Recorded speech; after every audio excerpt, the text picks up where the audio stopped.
The Northern Utah dialect is a variant of the relatively homogeneous Western United States dialects, and although most of the Western United States talks pretty similarly, Utah does have some of its own uniquely belonging speech patterns.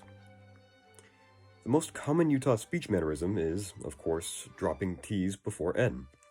This results in words like mountain and button to be pronounced mountain and button, like a pause where the T would be.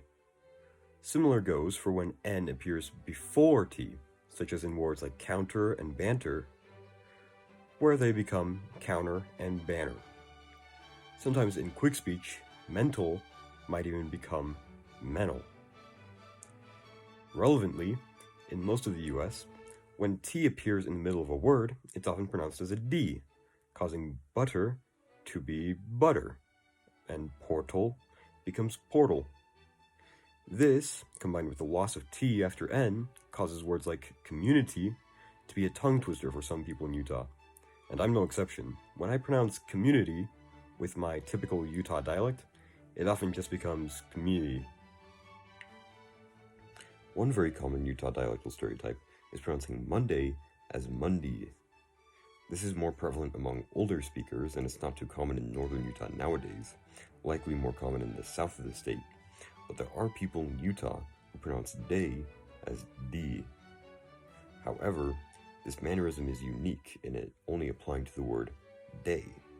So people who follow this mannerism won't pronounce bay and fay as B and fee, but they will still pronounce Monday and Sunday as Mundy and Sunday. On the topic of antiquated Utah dialectics, another characteristic of older speakers, rather than younger ones, is the pronunciation of O before R.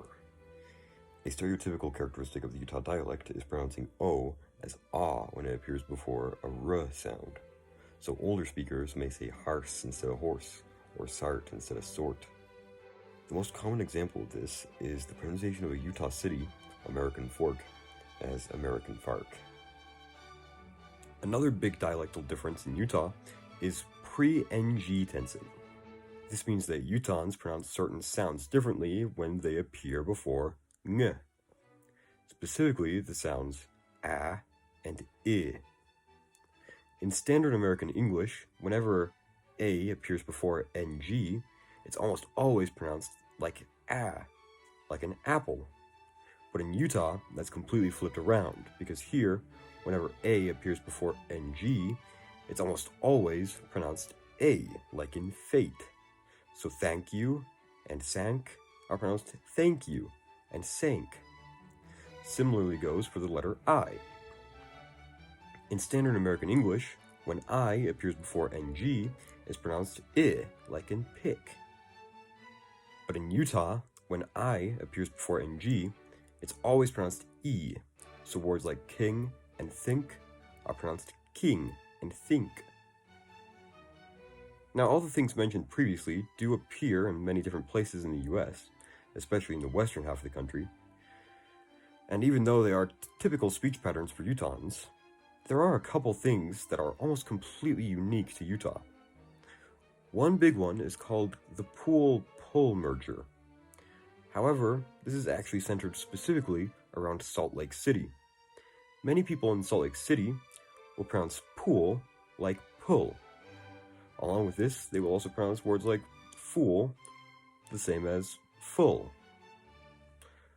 Now, the most unique Utah dialectal mannerism is something that I like to call the pull-dull-goal merger.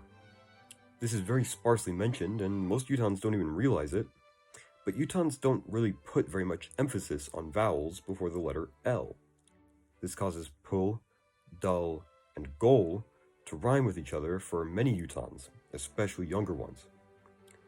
Pull, dull, and goal end up being pronounced pull, dull, and goal.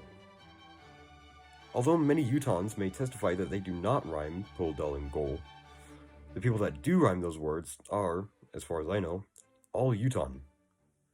This ties in with a separate but similar common Utah dialectal stereotype, the feel-fill merger. Just like how O is laxed before L, causing goal to become goal, some Utahns may often denunciate the E sound before the letter L in words like feel or meal, especially in casual speech, causing them to sound like fill and mill. Those are the most major Utah dialectal differences, although I could go on about other things Utahns do, like dropping the G in ing words, which causes talking to become talkin', or how Utahns often drop syllables in words, but generally, these are some of the most Utahn speech mannerisms there are.